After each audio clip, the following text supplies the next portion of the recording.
abokinka a ƙarshe ya kai ka baya. A sannan kan so na gane waɗansu suke ta ƙarya, a sanni ya ja musu kargaya.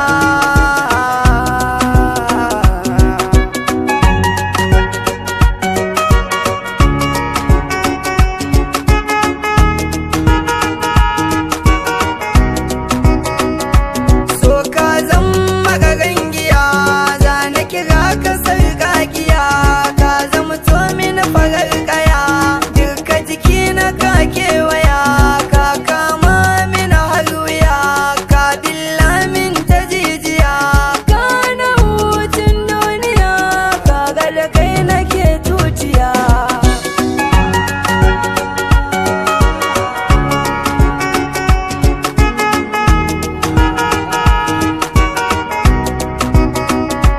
Ba hutu cikin so ba za ya bar masu damba, sannan duka duniya kan so ba za mu huta ba.